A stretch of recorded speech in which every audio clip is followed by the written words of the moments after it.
Welcome everybody to another video from the Retro Gaming Hippie. I've since back in October I moved into a summer or winter residence because it's a little bit cold out the campsite. So I'm kind of up on the tail end of that.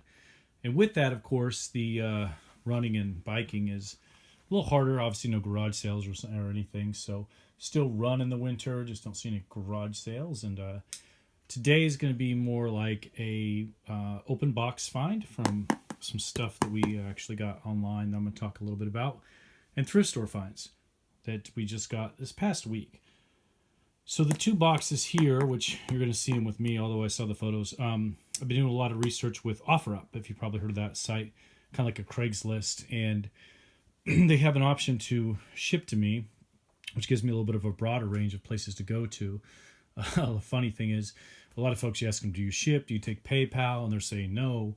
I'm like, well, it says shipping, so maybe that's an automatic thing that OfferUp has people select, because if you don't want to ship, don't select ship to me.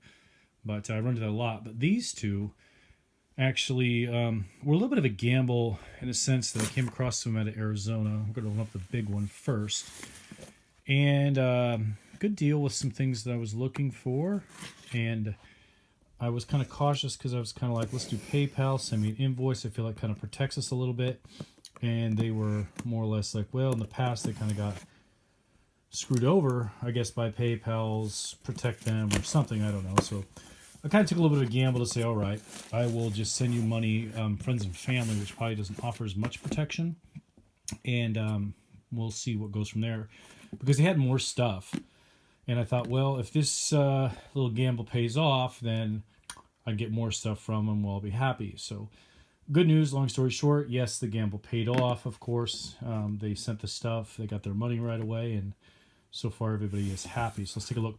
This is 47 Nintendo games. A lot of them are very common things, of course.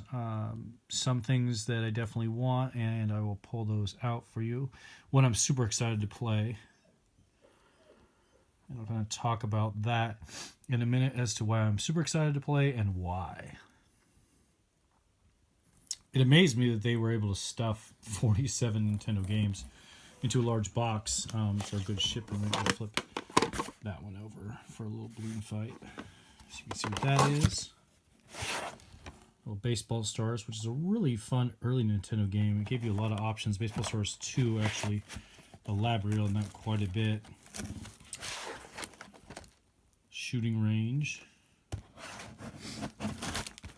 The main game out of here that I was really excited to get and play, because I don't have it, was, or is, where'd you go?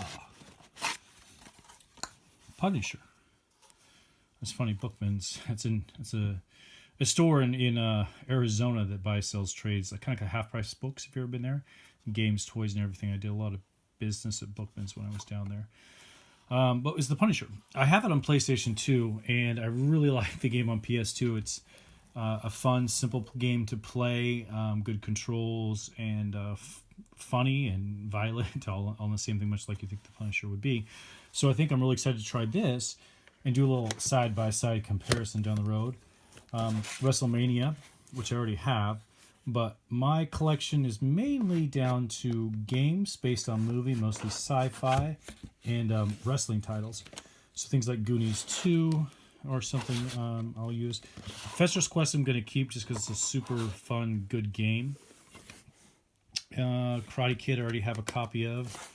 And Gauntlet is a really fun game for me to play. But other than that, I think most of these will go to a trade block coming up, but 47 Nintendo games there. And then they listed something else a little bit later. We'll get to that. Box number 2 probably has more of my favorite kind of games to play, and broadening the horizon of knowledge a little bit, because it had games for the system I wasn't really familiar with. Familiar with the maker, just not familiar with the games. So we'll see where they're at.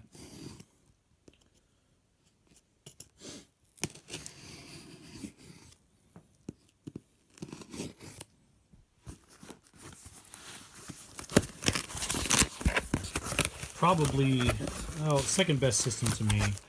Um, oh, okay. There's a few more Nintendo games. I didn't count them out, and that's actually one of the games I wanted to play. But I'm a big fan of PlayStation 2. Most people probably who know me know that. Just really like to play their games, and I think they have some of the best graphics, and then the PS2 system is really solid, which is going to be on a video I'm going to cover a little bit later on down the road, probably when I do that Punisher side-by-side. But one of the other games I was really looking forward to playing, which I never have, was Super Dodgeball, or Dodgeball. I thought it was called Super Dodgeball. But I used to play this in the arcade a lot, and it was a lot of fun to play. I was really good at it, so I could play it a long time for $0.25, which is what they cost back in the day. The maker is CSG Image Incorporated, and I'm only going to bring that because if you ever played another really fun side-scrolling game, River City Ransom, same kind of people, so same kind of graphics. You would definitely recognize that from there. So they listed a bunch of PlayStation games as well. Some, pretty common. Centipede, Castlevania Symphony of Night. I've never played. Greatest Hits one. Everything's Complete, of course. Final Fantasy VIII, which I do have a copy, but is a really fun game to play. People really enjoy that. Legacy of Kain Soul Reaver. I don't think I played this one. I played the first one, which is called Legacy of Kain, if I remember. At the time was really cool because it was like you're this half-dead vampire, maybe kind of good guy that was like sucking the blood out of your victims or their soul energy. Think of it like Morbius in the Marvel comic universe. Duke Nukem, excuse me. For me, overrated. I really don't like the Dooms or the Duke Nukems are just kind of like, they're iconic for what they were at the time, but overall, not really fun. This was the one I hadn't heard of. I'm really curious to try to check out. Rival Schools, which is a Capcom maker, of course. I recognize the maker. Capcom makes a lot of good fighting games. Your Street Fighter series. There's Capcom, your Mega Man, which people really like. I think this is, a fighting game with a little bit more layers to it. But it was something I hadn't heard of, and a way for me to broaden my knowledge of games. Crash Bandicoot Race, Warped, no, not Racing, but they're pretty fun games. Point Blank, which is a really good game I remember from my earlier times.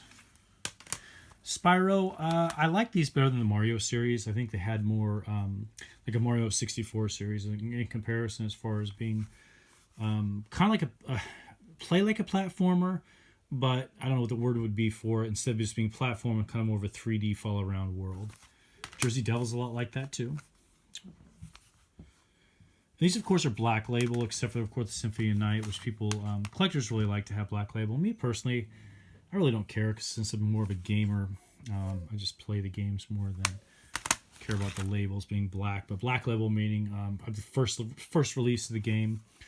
A lot of cases, only release of the game. But if it was something really fun, they would put it on a greatest hits list. Of course, play the same, but the label's a little bit different. And I think, and anybody who's really knowledgeable can tell me, in the case of some games, if not Castlevania Symphony of the Night, whereas the game just kind of says the maker, the game, PlayStation, and then blah, blah, blah. The original Black Label, I think, has like an etched image of maybe a castle or something like that, which is another difference between Greatest Hits and Black Label. So if you see that, might be another way to tell if somebody's, I don't know, trying to get more trade value, or I think, pricing might be a little different between Greatest Hits and Black Label. I'm not 100% off the top of my head, but it would make sense if it was.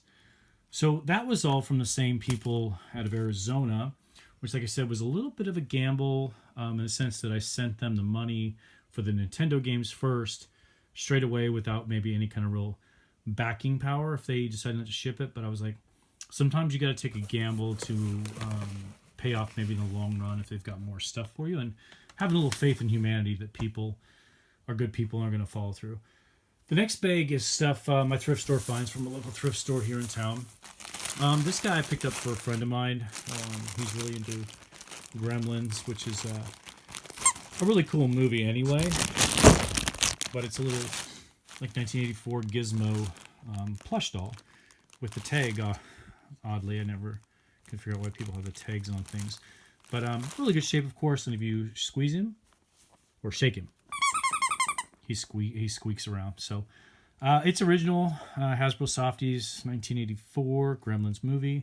If you haven't seen it, I definitely would say that you check out the movie. I haven't seen the second one, oddly enough, but the first one is just groundbreaking for the time and just a really good movie. Gizmo. Let's see what else was in our bag of happiness.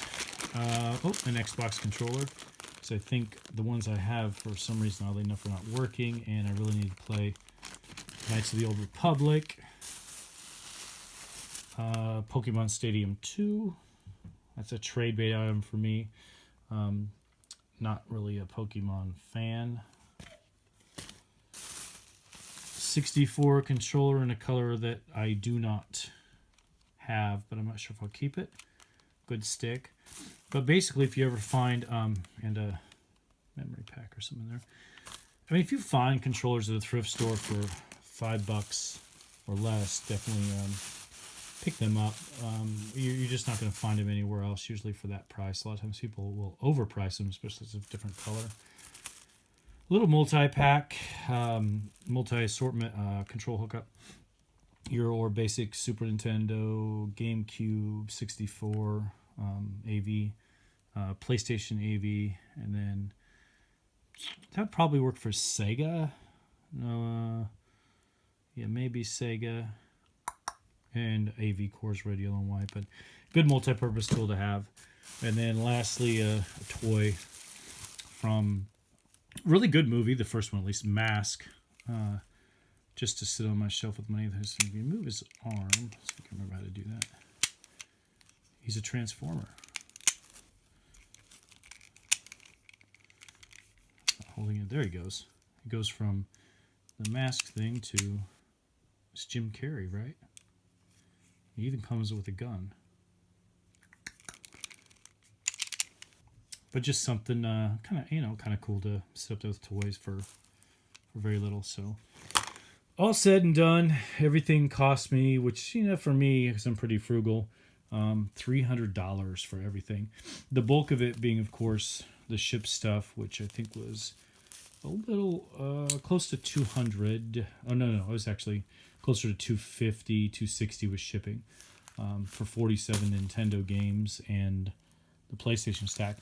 Generally at bulk, unless it's all sports titles, I price Nintendo games at like $5 a piece. So, when it was 45 games at $5 a piece, I was like, that alone is like 225.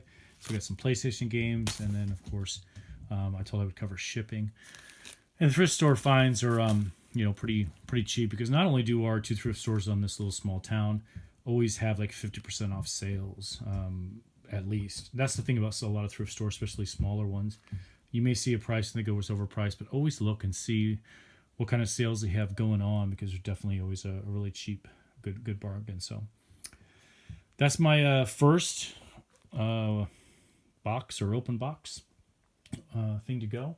I think the garage sale season is about to pick up. I've been out on the bike now in the summertime. This coming up on us for spring, and I'm starting to see some garage sales here and there. But I think the next video we'll do is we'll side by side compare the Punisher games, and we're going to talk a little bit about why I think that PlayStation 2 is the best system out there for you, not just gameplay, but durability and everything all in one. So if you like the video, feel free to leave comments. You can leave me some good information if you've got something you see that maybe I did wrong or something you thought could be better.